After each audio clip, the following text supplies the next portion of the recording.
नमस्कार, स्वागत है आप सबका दिन भर की तमाम बड़ी और अहम खबरों के साथ। मैं हूं कवींद्र। शुरुआत हेडलाइंस। हार्ट एशिया सम्मेलन में विदेश मंत्री सुषमा स्वराज का बयान, आतंकवाद से निपटने के लिए सबका सहयोग जरूरी। सम्मेलन से पहले कंधार एयरपोर्ट पर आतंकी हमले में 37 की मौत। नवाज शरीफ से मिली सुषमा स्वराज, आपसी रिश्तों को मजबूत बनाने पर चर्चा। सार्क सम्मेलन के लिए अगले साल पाकिस्तान जाएंगे प्रधानमंत्री नरेंद्र मोदी। नेशनल हेराल्ड मामले पर लगातार दूसरे दिन संसद में गतिरोध। राहुल का आरोप, पीएमओ के इशारे पर बदले की कार्रवाई, सरकार ने मांगे सबूत।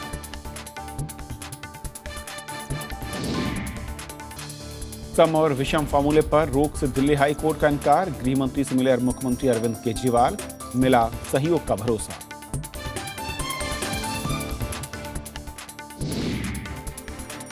तमिलनाडु बाढ़ को राष्ट्रीय आपदा घोषित करने की मांग, जयललिता ने प्रधानमंत्री को लिखी चिट्ठी। राज्य सरकार ने लोगों से राहत में मांगी मदद।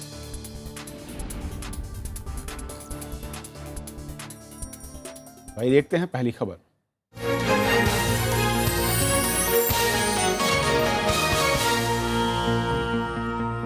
भारत ने पाकिस्तान से अफगानिस्तान और भारत के बीच ट्रकों के आने जाने की खुली छूट देने की मांग की है। विदेश मंत्री सुषमा स्वराज ने इस्लामाबाद में हार्ट ऑफ एशिया सम्मेलन में शामिल देशों से किसी भी तरीके से आतंकवाद को पनाह न देने की नीति अपनाने को कहा। पाकिस्तान के प्रधानमंत्री नवाज शरीफ से ने सुषमा स्वराज की बातों से सहमति जताते हुए आतंकवाद को सभी का दुश्मन बताया, लेकिन अफगानिस्तान के राष्ट्रपति अशरफ गनी ने पाकिस्तान पर इसमें शिथिलता बरतने की भी शिकायत की। हार्ट ऑफ एशिया सम्मेलन का मुख्य एजेंडा अफगानिस्तान में शांति बहाली की प्रक्रिया में सहयोग था, जिससे मध्य एशिया और दक्षिण एशिया के बीच व्यापार का रास्ता खुल सके, साथ ही आतंकवाद को अलग थलग किया जा सके। विदेश मंत्री सुषमा स्वराज ने कहा कि आतंकवाद से निपटने के लिए सबका सहयोग जरूरी है। उन्होंने इशारों में साफ कर दिया कि आतंकवाद के मसले पर पाकिस्तान को अपना नजरिया बदलना होगा। that the forces of terrorism and extremism do not find sanctuaries and safe havens in any name, form or manifestation. We in Afghanistan's proximity have a particular responsibility in this regard.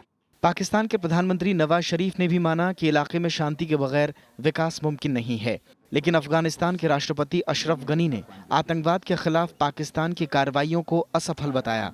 उन्होंने कहा कि पाकिस्तान की चुनिंदा कार्रवाइयों से आतंकवाद तो नहीं रुक रहा है, बल्कि उल्टे अफगानिस्तान में शरणार्थियों की नई समस्या खड़ी हो गई है। Unfortunately, recent events in Pakistan have forced us to host close to 350,000 to 500,000 of Pakistani refugees in our soil. The refugee issue is a common issue like other issues that confront us. Bharat ने अफगानिस्तान को मदद जारी रखने का भरोसा दिया। अफगानिस्तान को विकास की धारा में जोड़ने के लिए सबसे जरूरी है पाकिस्तान के रास्ते दक्षिण और पूर्वी एशिया को जोड़ना, लेकिन पाकिस्तान इसमें अड़चन डालने के साथ ही राजनीतिक मतभेदों की वजह से व्यापार के अवसरों को भी बढ़ने नहीं देता। विदेश मंत्री सुषमा स्वराज ने पाकिस्तान को इस नीति को बदलने की सलाह दी। पाकिस्तान के प्रधानमंत्री नवाज शरीफ ने सुषमा स्वराज की बातों से हामी तो भरी, लेकिन कोई ठोस आश्वासन देने से बचे। To extend our hand to Pakistan as well. It is time that we display the maturity and self-confidence to do business with each other. I am confident that the Islamabad Declaration to be adopted by this conference will identify a way forward to the participants of the Heart of Asia process for strengthening regional connectivity in pursuit of a better future for our peoples.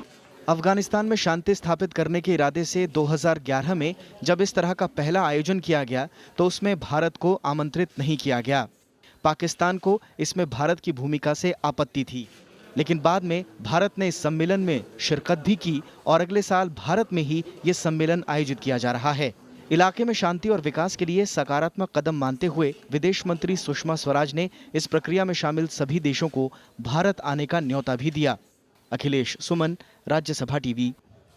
विदेश मंत्री सुषमा स्वराज ने पाकिस्तान के प्रधानमंत्री नवाज शरीफ से मुलाकात की। दोनों के बीच रिश्तों को मजबूत बनाने पर चर्चा हुई। इस दौरान भारत के विदेश सचिव एस जयशंकर और शरीफ के विदेश मामलों के सलाहकार सरताज अजीज भी मौजूद थे। इसके बाद सुषमा स्वराज और सरताज अजीज के बीच अलग से बातचीत हुई। प्रधानमंत्री नरेंद्र मोदी अगले साल सार्क सम्मेलन में हिस्सा लेने के लिए पाकिस्तान जाएंगे। विदेश मंत्री सुषमा स्वराज ने आज ये जानकारी दी।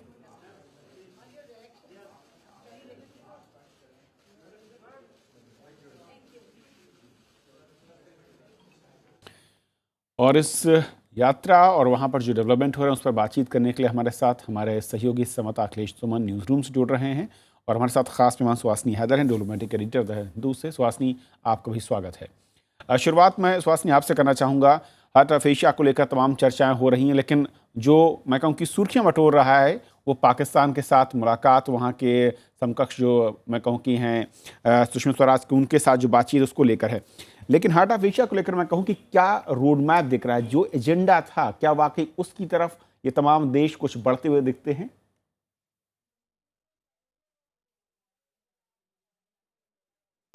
बिल्कुल कविंद्र, मुझे लगता है अगर आप सुषमा स्वराज जी का स्पीच आज देख रहे थे तो उन्होंने कहा कि ये हार्ट ऑफ एशिया के आर्टरीज को क्लॉग नहीं रख सकते हम। और मुझे लगता है ये नरेंद्र मोदी सरकार की एक जुटी हुई मतलब पॉलिसी है जो हमने सार्क के वक्त भी देखी थी कि बजाय इसके कि द्विपक्षीय जो इश्यूज हैं, जो बायलैटरल इश्यूज हैं कंट्रीज के बीच में, इसको ऐसे देखना कि इश्यूज रहेंगे, इश्यूज पे बातचीत हो सकती है या नहीं हो सकती है, लेकिन कनेक्टिविटी को मजबूत करना बहुत ही ज़रूरी है साउथ एशियन रीजन के लिए भी, सेंट्रल एशियन से कनेक्टिविटी के लिए। और मुझे लगता है आज जो बातचीत वहाँ इस्लामाबाद में हार्ट ऑफ एशिया के ज़रिए से हुई है, ये इसी पर फोकस इन्होंने सबसे ज़्यादा किया है। तो मुझे लगता है उस संदर्भ में जो उनका मकसद है वो कुछ हद तक पूरा हुआ है और भारत ने एक सीनियर ऑफिशियल को भेज के, सुषमा स्वराज जी को भेज के इस मुकाम पे पहुंचने में भी बहुत मतलब सहयोग किया है। और मैं कहूंगी कि अगर सुर्खियां इंडिया और पाकिस्तान के बीच से के मीटिंग से आ रही हैं तो ये भी जाहिर है। जी, मैं उस पर भी आऊँगा। उससे पहले अखिलेश, जैसा कि आप आश्वासन करें वाकई कि जिस तरीके का एजेंडा दिख रहा था उस लिहाज से कनेक्टिविटी जिसको लेकर सबसे ज़्यादा चिंता थी, भारत ने उसको साफ तौर पर जाहिर भी किया। और आप लगातार इससे पहले जब ये बैठक हो रही थी उससे पहले अपनी रिपोर्ट्स में आपने कई बार ये इशारा भी किया था कि कनेक्टिविटी ही सबसे बड़ा वहाँ पर एजेंडा भारत की तरफ से होगा और उसके बाद आतंकवाद। या निश्चित तौर पे कविंद्र, अभी आया है इस्लामाबाद घोषणा पत्र जो हार्ट ऑफ एशिया सम्मेलन के बाद सभी देशों ने सर्वसम्मति से अंगीकार किया है और उस घोषणा पत्र में भी कनेक्टिविटी की चर्चा है और कनेक्टिविटी में इस बात की प्रशंसा की गई है कि सभी देश एक दूसरे से जुड़ना चाहते हैं और उसके बाद यह सलाह भी दिया गया है कि जो देश एक दूसरे देशों में आने जाने के लिए मतलब क्रॉस बॉर्डर प्रवेश करने में जो कस्टम की प्रॉब्लम्स हैं या नॉन कस्टम जो प्रॉब्लम्स हैं उसको दूर करने का प्रयास करेंगे। तो जो भारत की चिंता यह है क्योंकि अभी जो स्थिति है, अफगानिस्तान से जो ट्रक आते हैं भारत से, वो पहले भारत पाकिस्तान सीमा पर उन ट्रकों को अनलोड किया जाता है, उसके बाद एक नए ट्रक में सामान लादा जाता है और वह नए ट्रक वाघा बॉर्डर तक आता है, वहाँ पे फिर नया ट्रक में सामान लादा जाता है और उसके बाद भारत में ये सामान आते हैं। तो आप समझ सकते हैं इस तरीके से व्यापार नहीं हो सकता, कोई भी व्यापार इतना संकट मोल लेकर नहीं चलेगा। और यह बात सुषमा स्वराज ने अपने भाषण में काफी विस्तार से ये बातें की हैं और अगर इस्लामाबाद घोषणा पत्र में इस बात की चर्चा की गई है तो लगता है एक पॉजिटिव मूवमेंट है। और जो अंत में कंक्लूजन का चैप्टर है, कंक्लूजन के चैप्टर में यह कहा गया है कि अगले 3 महीने के अंदर जो संबंधित सारे देश हैं वो सारे देश इस बात पर बैठक करेंगे और जो राजनीतिक स्तर पर जो कॉन्फिडेंस बिल्डिंग मेजर की भी इसमें बार बार चर्चा की गई है कि राजनीतिक स्तर पर जो इन संबंधित देशों के बीच में जो विश्वास का अभाव है उस विश्वास के अभाव को दूर करेंगे। ऐसा ही पिछली बार जो चाइना में हुआ था इस प्रोसेस की मीटिंग, उसमें भी किया गया था और इस बार भी इस बात पर खासा जोर दिया गया है। कविंद्र, और अब मैं आता हूँ सुहासनी उस बड़ी खबर पर जिस पर नजरें हैं, मैं कहूँ कि हिंदुस्तान और पाकिस्तान दोनों जगह मीडिया पर, वो है भारत पाक के रिश्ते। हालांकि सर्दी का मौसम चल रहा है और बर्फबारी काफ़ी ज़्यादा है अगर दोनों की सीमाओं पर देखें, पहाड़ों पर, लेकिन लगता है कि जिस तरीके के अब स्टेटमेंट आ रहे हैं और जिस तरीके की मुलाकातें हैं, अगले साल सार्क में हिस्सा लेने के लिए प्रधानमंत्री मोदी जाएंगे, थोड़ी सी बर्फ जो है रिश्तों की अब पिघलती दिख रही है।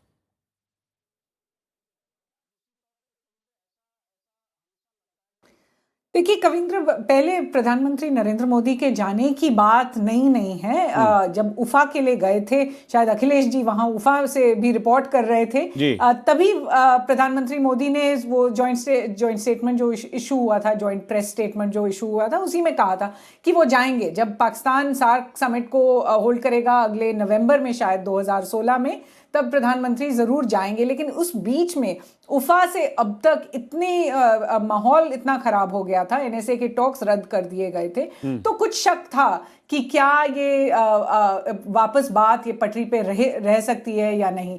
मुझे लगता है पिछले 10 दिनों में जो हमने देखा है, प्रधानमंत्री दोनों पेरिस में मिले, उसके बाद एनएसए जो मिले हैं बैंकॉक में फॉरेन सेक्रेटरीज के सहित, उसके बाद सुषमा स्वराज ने जो ऐलान किया, मंडे को ही उन्होंने कहा कि वो जा रही हैं अगले दिन पाकिस्तान इस हार्ट ऑफ एशिया कॉन्फ्रेंस के लिए। मुझे लगता है इससे माहौल बिल्कुल बदल गया है और हमें देखना पड़ेगा कि मोदी सरकार अब इस नए सिरे से, नए फुटिंग पे जिस तरह से जाना चाहती है पाकिस्तान, वो इसका अंजाम क्या होगा। जाहिर है कि अब से जब तक प्रधानमंत्री मोदी इस्लामाबाद जाएंगे, वो चाहेंगे कि कुछ स्टेप्स लिए जाए रिलेशनशिप की बढ़ोतरी के लिए। किस तरह के स्टेप्स होंगे? क्या क्रिकेट का कोई ऐलान होगा या शायद कोई स्ट्रक्चरल फ्रेमवर्क बनेगा कि किस तरह से वो बातचीत करेंगे? सीबीएम्स की जब बात होती है, ट्रेड पे, एलओसी पे, वीजा लिबरलाइजेशन पे, इन पे कोई ऐलान होगा या नहीं? मुझे लगता है ये सब चीजें अब मतलब डिस्कस हो रही हैं, शायद इनका कोई अंजाम नहीं निकलेगा। तो लगता है कि गाड़ी थोड़ी पटरी पर वापस आ गई है, लेकिन मैं कहती रहती हूँ कि मुज़ाकरात से, मिलने मिलाने से बिल्कुल बात पटरी पे रह सकती है, गाड़ी पटरी पे रह सकती है, लेकिन मुकाम पे नहीं पहुंचेगी जब तक किसी तरह का ब्रेक थ्रू ना हो, जब तक किसी तरह का समझौता ना हो। बिल्कुल, ये बहुत अहम आपने कहा और यही सबसे अहम है दोनों के रिश्तों को लेकर के। असल में पटरी पर तो दौड़ेंगे, लेकिन जो बड़े मसले हैं उन पर चर्चा कर समाधान की ओर कैसे आगे बढ़ते हैं। बहुत बहुत शुक्रिया सुहासिनी आपका और अखिलेश सुमन आपका हमारे साथ जुड़ने के लिए। तो पहली खबर में इतना ही।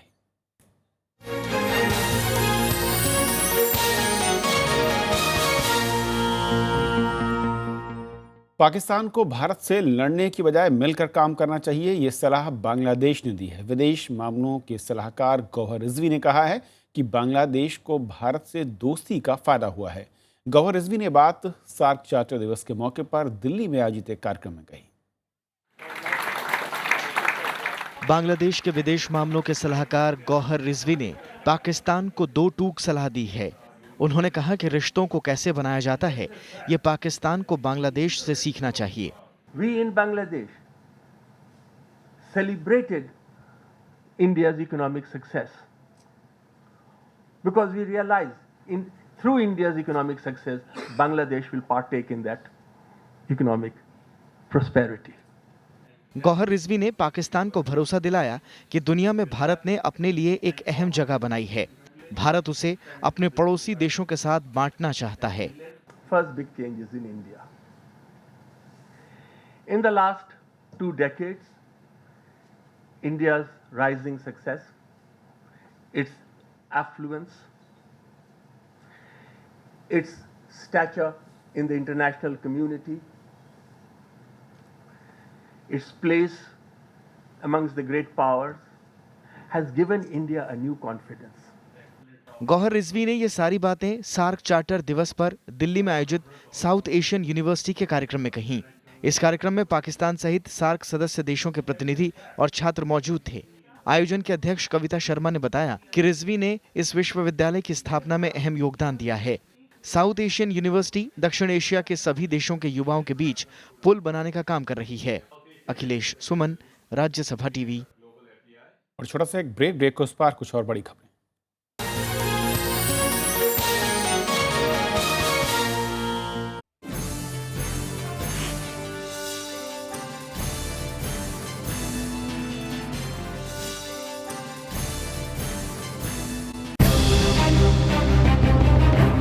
कामकाजी महिलाओं का उत्पीड़न, क्या है मुश्किलें, क्या है कारण? बने कई कानून, हुई कई पहल, पर समस्या कायम, नहीं हुआ हल। देखिए विशेष महिलाओं की मुश्किल, आज शाम 7:30 बजे।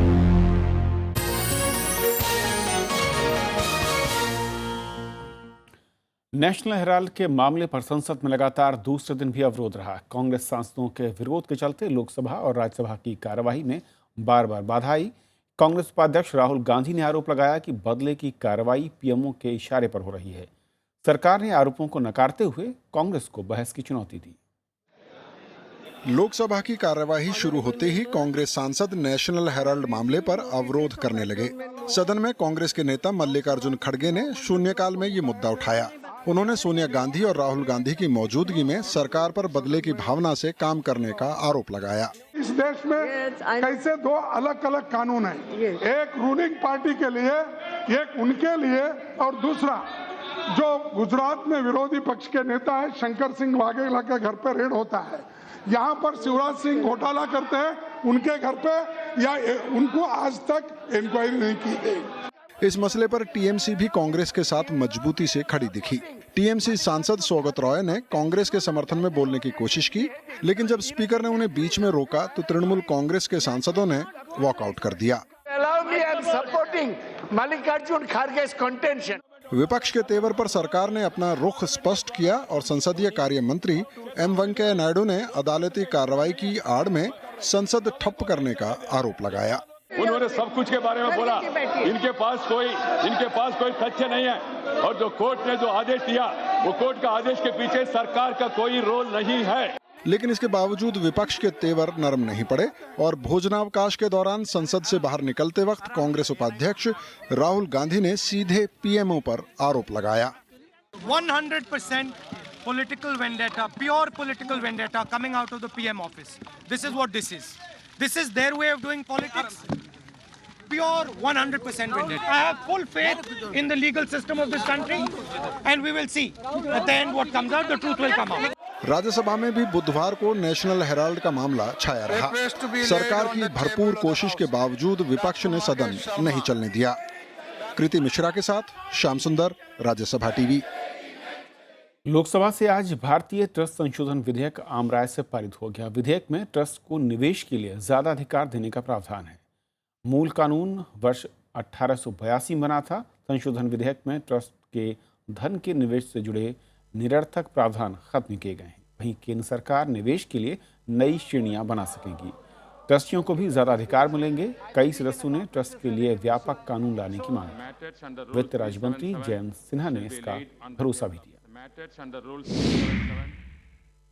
We are proposing a set of financial instruments. The trust lays them out, the Act lays them out very clearly. And what we have said in effect is that if we put this in place, the Indian Trust Act will be ready for the 21st century. सम विषम फार्मूले पर आज मुख्यमंत्री अरविंद केजरीवाल ने गृहमंत्री राजनाथ सिंह से मुलाकात की। मुलाकात को सकारात्मक बताते हुए उन्होंने कहा कि गृहमंत्री ने भरोसा दिया है कि इसमें दिल्ली पुलिस पूरा सहयोग करेगी। उन्होंने ये भी बताया कि इस फार्मूले को लागू करने को लेकर गृहमंत्री ने कुछ चिंताएं भी जताई हैं, जिन पर विचार हो रहा है। हम लोगों ने गृहमंत्री जी को अभी तक जो सोचा गया है वो सारी बातें उनको बताई, उनको अवगत कराया, और बहुत ही पॉजिटिव रिस्पांस था राजनाथ सिंह जी का। उसके लिए हम बहुत बहुत शुक्रगुजार हैं। उन्होंने कहा कि पूरी तरह से केंद्र सरकार और दिल्ली पुलिस इसमें सपोर्ट करेंगे। दिल्ली हाई कोर्ट से आज दिल्ली सरकार को एक बड़ी राहत मिली है। हाई कोर्ट ने गाड़ियों के सम विषम नंबर के आधार पर चलने के फैसले पर रोक लगाने से इनकार कर दिया। हाई कोर्ट ने अपने फैसले में कहा कि इस सरकार का प्रस्ताव और इसे परीक्षण के तौर पर लागू किया जा रहा है। मामले की अगली सुनवाई 23 दिसंबर को है। दिल्ली सरकार के फैसले के खिलाफ इस मामले में एक जनहित याचिका दायर की गई थी। उधर दिल्ली सरकार ने प्राइवेट बस ऑपरेटरों के साथ आज बैठक की। बैठक में प्राइवेट बस ऑपरेटरों से सहयोग की मांग की गई ताकि 1 से 15 जनवरी तक होने वाले ट्रायल में लोगों को परेशानियों का सामना न करना पड़े। तमिलनाडु की मुख्यमंत्री जयललिता ने केंद्र सरकार से राज्य में आई बाढ़ को राष्ट्रीय आपदा घोषित करने की मांग की और उसके लिए जयललिता ने प्रधानमंत्री नरेंद्र मोदी को चिट्ठी लिखी है। साथ ही उन्होंने लोगों के पुनर्वास के लिए कई राहतों की मांग की है, जिनमें बीमा विवादों का तेजी से निपटारा, सस्ते कर्ज और एक्साइज ड्यूटी से छूट जैसी मांगें शामिल हैं। राज्य सरकार ने लोगों से पुनर्वास में बढ़ चढ़कर मदद की अपील भी की। इस बीच 2 दिन बारिश से लगातार मिलने के बाद आज सुबह चेन्नई में एक बार फिर से बारिश हुई और शहर और आसपास के इलाकों में पुनर्वास का काम भी जारी है। भोजन और पानी की आपूर्ति को बनाए रखने पर मुख्य जोर रहा। चेन्नई के जवाहरलाल नेहरू स्टेडियम में एक विशेष सेल बनाया गया है जो बाढ़ पीड़ितों के लिए राहत सामग्री जमा कर रहा है। इस बीच चेन्नई से हवाई सेवा पूरी तरह से बहाल हो गई है, हालांकि अभी भी कुछ इलाकों में पानी से लोगों को परेशानियों का सामना करना पड़ रहा है। उनके स्कूल आने जाने में बहुत परेशानी होता है, दुकान भी बंद हो जाता है, काम भी नहीं चलता है, बहुत पानी हो गया रूम में। ஸ்கூல் திறந்து ஒரு மாசம் ஆயிடுச்சு, பசங்களுக்கு புக் இல்ல, ஒன்றும் இல்லை, எல்லாம் ஸ்கூல் போகாத கஷ்டப்படுதுங்க. காய்கறி விலையெல்லாம் ஏறி போய் கிடக்குது, ஒன்றும் வாங்கி சமைச்சு சாப்பிட முடியல, இருக்கிறதுக்கு இடம் இல்லை, தங்கறதுக்கு வசதி இல்லை, யாரும் எதுவும் செய்ய மாட்டேங்கிறாங்க எங்களுக்கு। कुछ राज्यों में बेमौसम बारिश और उसके बाद आई बाढ़ को देखते हुए सरकार देश भर में बाढ़ पर नजर रखने के लिए 100 और केंद्र स्थापित करेगी। जल संसाधन मंत्रालय के मुताबिक मौजूदा पंचवर्षीय योजना के तहत पहले चरण में 40 केंद्र स्थापित किए जाएंगे। इनमें अरुणाचल प्रदेश में 3, हिमाचल प्रदेश में 1, केरल में 2, राजस्थान में 12, सिक्किम में 8 और तमिलनाडु में 14 होंगे। बाकी के केंद्रों को उन राज्यों के बचे हुए इलाकों में लगाया जाएगा जहां पहले से ही केंद्रीय जल आयोग के बाढ़ पूर्वानुमान केंद्र स्थापित हैं। केंद्रीय जल आयोग देश भर में बाढ़ पर नजर रखने का काम करता है। रेल प्रणालियों की सुरक्षा के लिए आज दिल्ली में एक अहम बैठक हुई जिसमें देश विदेश के रेल सुरक्षा से जुड़े बड़े अधिकारी शामिल हुए। इस बैठक में रेल को निशाना बनाने वाले आतंकी संगठनों और उग्रवाद को रोकने के लिए रणनीति पर चर्चा हुई। बैठक में खुफिया तंत्र को मजबूत बनाने पर जोर दिया गया। दिल्ली में हो रही 11वीं UIC वर्ल्ड सिक्योरिटी कांग्रेस में दुनिया भर की रेल प्रणालियों के समक्ष चुनौतियों पर गंभीर चिंतन हुआ। रेल मंत्री सुरेश प्रभु ने माना कि रेलों का संचालन बेहद कठिन होता जा रहा है। Security challenges have become far more important and at the same time far more complex. Therefore, we need to find out a global solution to this. And global solutions can come only through collaboration, through intelligence sharing, through ideas we generate. भारतीय rail में हर रोज 2 करोड़ 30 लाख मुसाफिर सफर करते हैं और इसमें 14,000 यात्री गाड़ियों का इस्तेमाल होता है। यात्रियों और रेल की सुरक्षा के लिए कदम उठाए गए हैं, लेकिन अभी भी बहुत कुछ किए जाने की जरूरत है। Has put in place integrated security system for security management at major identified stations. In addition, we have launched intensive public awareness campaigns to drive home the message of the threat from strange objects or strange behavior in railway premises. सम्मेलन में नई और कम लागत की तकनीक के साथ एक दूसरे के अनुभवों से सीख लेते हुए सुरक्षा और संरक्षा को फुल प्रूफ बनाने पर जोर दिया गया। जापानी रेलों को नजीर माना गया। अरविंद कुमार सिंह, राज्यसभा टीवी, दिल्ली। बात शेयर बाजार की, जहां पर आज लगातार 6वें दिन गिरावट देखने को मिली। आज के कारोबार में सेंसेक्स और निफ्टी 1% से ज्यादा गिरकर बंद हुए। सभी सेक्टर के शेयरों में बिकवाली रही। BSE का 30 शेयरों वाला सेंसेक्स 274 अंक की गिरावट के साथ 25,036 के स्तर पर बंद हुआ। वहीं NSE का निफ्टी 89 अंक गिरकर 7,612 पर बंद हुआ। पिछले 6 कारोबारी सत्र में सेंसेक्स में 1,000 से ज़्यादा की कमी आई है तो निफ्टी में 320 अंकों की गिरावट। भारत ने कहा है कि पेरिस समझौते से विकासशील देशों की प्रगति पर असर नहीं पड़ना चाहिए। बीती रात अमेरिकी राष्ट्रपति बराक ओबामा ने प्रधानमंत्री नरेंद्र मोदी से टेलीफोन पर बात की। दोनों देशों ने जलवायु परिवर्तन समझौते के लिए एकजुटता भी दिखाई। प्रधानमंत्री नरेंद्र मोदी और अमेरिकी राष्ट्रपति बराक ओबामा ने पेरिस जलवायु परिवर्तन पर चर्चा की और अब तक हुई प्रगति पर एक दूसरे को जानकारी दी। व्हाइट हाउस ने कहा कि ओबामा अगले कुछ दिनों में दूसरे देशों के राष्ट्राध्यक्षों से भी बात करेंगे। उधर पेरिस में भी अमेरिकी विदेश मंत्री जॉन कैरी और पर्यावरण मंत्री प्रकाश जावड़ेकर के बीच करीब 1 घंटे की मुलाकात हुई। कैरी ने मुलाकात को सकारात्मक बताते हुए भारत की कोशिशों की सराहना की। वहीं बेसिक देशों यानी भारत, चीन, ब्राजील और दक्षिण अफ्रीका ने वित्तीय मदद की मांग दोहराई है। Action from developing world depends upon, to a much extent, finance and technology support from developed world. But actually, world was expected to mobilize $100 billion up to 2020, but it has not made much headway. Paris जलवायु परिवर्तन समझौते का मसौदा आ गया है, लेकिन कई मुद्दों पर सहमति बननी बाकी है। इनको सुलझाने के लिए 11 नवंबर तक का वक्त है। Bureau report, Rajya Sabha TV. Afghanistan के कंधार एयरपोर्ट पर तालिबानी आतंकियों ने एक बड़ा हमला किया जिसमें 37 नागरिकों की मौत हो गई और 35 लोग घायल हुए। रक्षा मंत्रालय ने बताया कि बीती रात 11 आतंकवादियों ने एयरपोर्ट पर हमला किया। सुरक्षा बलों की कार्रवाई में 9 मारे गए जबकि 1 घायल हुआ है और 1 आतंकी की तलाश जारी है। आतंकियों ने कई बच्चों और महिलाओं को भी बंधक बनाया, जिससे सुरक्षा बलों को कार्रवाई करने में दिक्कत आई। तालिबान ने हमले की जिम्मेदारी ले ली है। पिछले कुछ दिनों में ये तालिबान का दूसरा बड़ा हमला है। तो इस बुलेटिन में भी इतना ही। नमस्कार।